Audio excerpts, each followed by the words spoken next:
Students, आज हम देखने जा रहे हैं refraction of light at the curved surfaces. और कर्व्ड सर्फेसेस में हम सबसे पहले बात करने जा रहे हैं कॉनकेव सर्फेसेस की।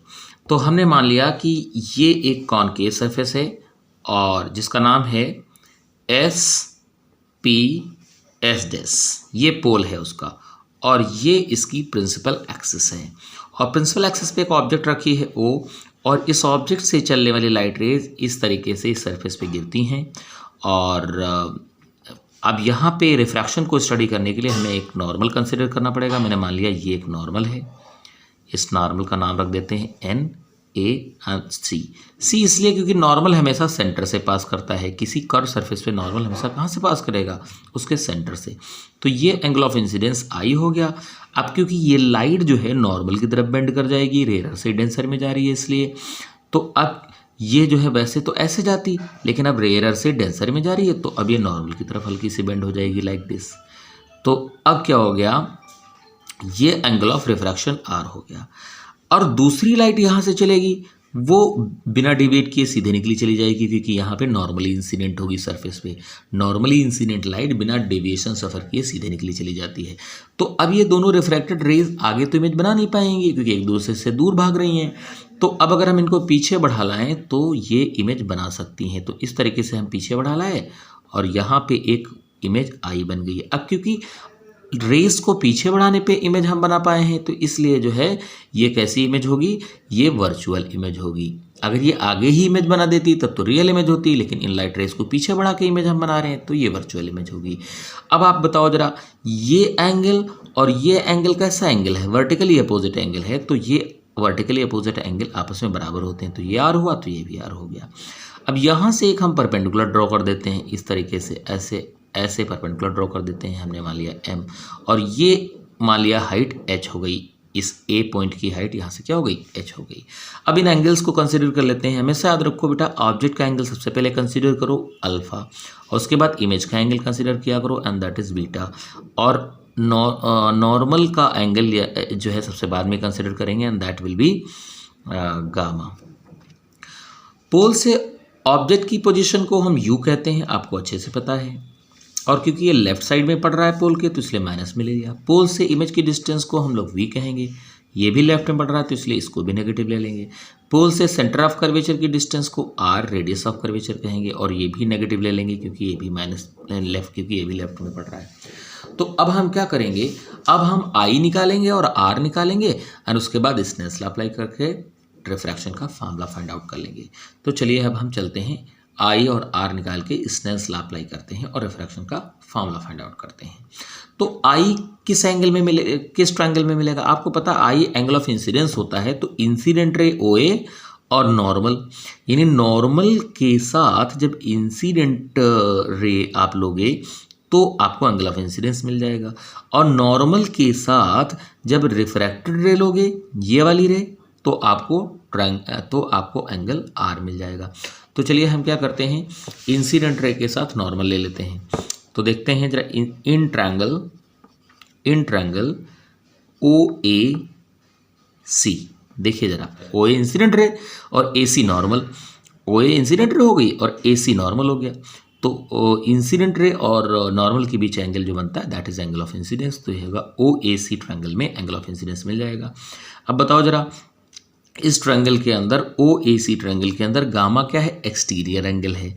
तो गामा एक्सटीरियर एंगल है, आपको पता है एक्सटीरियर एंगल जो है अपने सामने के दो इंटरनल एंगल के सम के बराबर होता है। तो गामा किसके बराबर होगा? इस ट्रायंगल OAC में गामा किसके बराबर होगा? अल्फा प्लस आई के।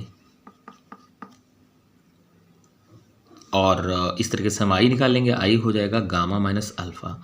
अब इसी तरीके से इन ट्रायंगल IAC ट्रायंगल के अंदर आ जाते हैं। IAC ट्रायंगल के अंदर एक्सटीरियर एंगल कौन है? गामा है। फिर से, तो अब गामा अब किसके बराबर होगा? इंटरनल एंगल कौन हुए? बीटा और R। तो अब यहाँ पे गामा इज इक्वल्स टू हो जाएगा बीटा प्लस R। तो अब यहाँ से R निकाल लेते हैं, तो R will be equal to gamma minus beta. तो I आ गया, R आ गया। अब स्नेल्स लॉ लगा देते हैं। बाई स्नेल्स लॉ हम क्या कह सकते हैं? Sine I by sine R। Is equals to mu. Mu क्या है? इस मीडियम का refractive index with respect to this medium. तो अब जरा हम देखते हैं भाई, अगर सरफेस छोटा होता, अगर पतला सरफेस होता, पतले सरफेस के लिए एंगल आई और आर क्या होंगे? छोटे होंगे। अगर ये जो है देखो, वैसे भी ये आई एंगल आर एंगल ये छोटे छोटे हैं। अगर ये सरफेस बहुत ही थिन होता, पतला होता, इस तरीके से अगर पतला सरफेस होता, छोटा सा सरफेस होता, तो छोटे सरफेसेस के लिए जब इस तरीके से ऑब्जेक्ट जाती, यहाँ इस तरीके से इंसिडेंट रे जाती और यहाँ नॉर्मल देखते, तो ये एंगल वगैरह आई आर ये सब छोटे छोटे एंगल बन जाते।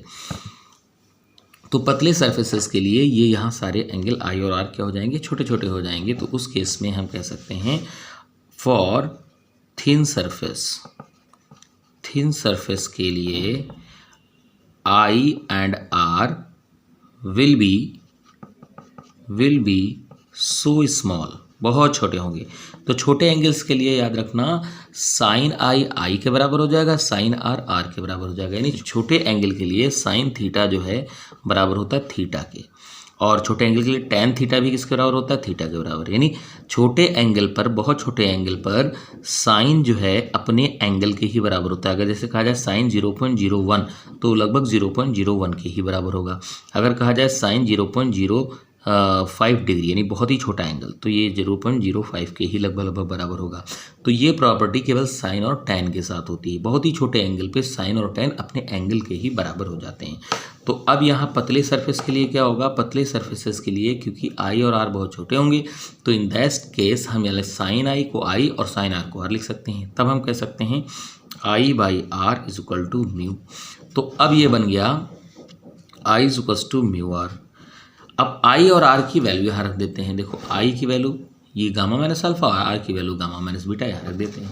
तो आई की वैल्यू भाई है गामा माइनस अल्फा, और आर की वैल्यू है म्यू टाइम्स, आर की वैल्यू है गामा माइनस बीटा। तो अब let us open the bracket.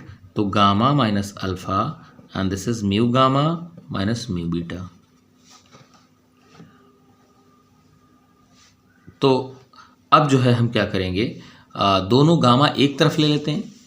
दोनों गामा हम क्या करते हैं? एक तरफ ले लेते हैं। तो अब ये गामा अगर इधर ले जाए, म्यू बीटा इधर ले आए, तो हम लिख सकते हैं इसको mu beta minus alpha is equals to mu gamma minus gamma. ये गामा इधर लिए चले गए, तो ये बन जाएगा mu beta is equal to mu beta minus alpha is equal to mu -1 times gamma common ले लिया मैंने। That is equation number 1। अब यहाँ एक बात याद रखो, अगर सरफेस बहुत छोटा हो, बहुत छोटे सरफेस के लिए क्या होगा, यहाँ से ऑब्जेक्ट से जो लाइट रेज चलेंगी इस तरीके से जब गिरेंगी और इस तरीके से नॉर्मल देखोगे, angle of incidence, angle of reflection बड़े छोटे छोटे होंगे और इस तरीके से फिगर बनेगा बहुत ही छोटा सा। तो उस केस में अल्फ़ा बीटा गामा जो ये एंगल आपने माने हैं यहाँ पे, अल्फ़ा बीटा गामा ये सब क्या होंगे? बहुत ही छोटे छोटे एंगल बन जाएंगे। और साथ ही ये जो है नॉर्मल जो ड्रॉ कर रहे हो ए से एम की तरफ, यहाँ पे एम पी के काफ़ी पास होगा। जैसे देखो यहाँ से अगर हम यहाँ नॉर्मल प्लॉट करें ऐसे, तो वो पी के काफ़ी पास आएगा। तो उस केस में हम क्या कर सकते हैं, एम की जगह पे पी लिख सकते हैं। छोटे सरफेस के लिए, पतले सरफेस के लिए हम क्या कर सकते हैं, अल्फ़ा बीटा गामा छोटे छोटे होंगे तो अल्फ़ा को टैन अल्फ़ा, बीटा को टैन बीटा, गामा को टैन गामा कह सकते हैं। और साथ ही साथ एम क्योंकि पी के काफ़ी पास होगा तो वहाँ पे हम क्या कर सकते हैं, एम की जगह पे पी भी लिख सकते हैं। तो हम यहाँ पे लिखेंगे क्योंकि जो है फॉर थिन सर्फेसेस, ये बात आपको बतानी पड़ेगी। तो हम अब यहाँ कहेंगे for thin surface alpha will be equal to tan alpha, beta will be equal to tan beta and gamma is equal to tan gamma. अच्छा, टैन अल्फ़ा क्या बन जाएगा भाई? टैन अल्फ़ा देखो कैसे निकलेगा, यहाँ से टैन अल्फ़ा इस ट्रायंगल में ओ ए एम के अंदर निकलेगा। तो टैन का मतलब परपेंडिकुलर अपॉन बेस, तो A M upon M O, यानी हम यहाँ पे कह देंगे A M upon M O. अच्छा, ए एम क्या है भाई? ए एम यहाँ पे देखो एच है और एम ओ है। एम ओ को हम लिख सकते हैं पी ओ, यानी एम की जगह पे पी लिख सकते हैं। तो हमने कह दिया एच अपॉन पी ओ, और एच अपॉन पी ओ को क्या लिख सकते हैं? देखो पी ओ को माइनस यू कहेंगे, तो हमने माइनस यू कह दिया। इसी तरीके से beta is equals to tan beta, और टैन बीटा क्या होगा? इसी तरीके से टैन बीटा हो जाएगा A M upon M I तो AM अपॉन MI। AM को हम कह सकते हैं H और M को लिख सकते हैं P यानी PI। देखो AM को H कह दिया और M की जगह पे हम P लिख सकते हैं, तो MI की जगह पे PI हो गया। और PI है क्या? PI है -V। तो हमने क्या कह दिया भाई, यहाँ पे कह दिया H अपॉन PI मतलब H अपॉन माइनस का V। इसी कैसे gamma is equals to tan gamma,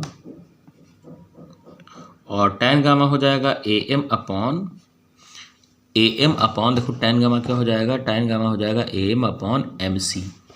तो ये होगा AM अपॉन MC। AM को तो हमने H कह दिया और M की जगह पे क्या लिख सकते हैं P, तो हो गया PC। और H अपॉन PC को हम क्या लिखेंगे, PC को हम लिख देंगे -R। तो ये हो जाएगा -R। तो अब ये अल्फा बीटा गामा की वैल्यू रख देंगे हम इक्वेशन नंबर 1 में और हमारा आंसर आ जाएगा। तो देखते हैं जरा, from equation number 1 mu beta, beta की जगह क्या रखा हमने, बीटा की जगह पे H अपॉन -V रखा। देखो म्यू बीटा है तो बीटा की जगह पे H upon -V, minus alpha, alpha की जगह पे H अपॉन -U रख देंगे, is equal to mu -1 times gamma, gamma की जगह पे रखेंगे H अपॉन -R। तो अब H हर जगह से कैंसिल हो जाएगा इस तरीके से। तो अब ये बना म्यू अपॉन -V और +1 upon U is equal to mu -1 upon -R। पूरे इक्वेशन को हम माइनस से मल्टीप्लाई कर देंगे और फाइनल इक्वेशन हमारा आ जाएगा। तो जरा देखते हैं, ये बन जाएगा म्यू अपॉन V, जब यहाँ माइनस से मल्टीप्लाई किया तो म्यू -V बना, माइनस यहाँ पे बन जाएगा 1 अपॉन U एंड यहाँ बन जाएगा माइनस से मल्टीप्लाई करेंगे तो म्यू -1 अपॉन R। तो इस तरीके से हमारा रिफ्रैक्शन का फॉर्मूला प्रूफ हो गया।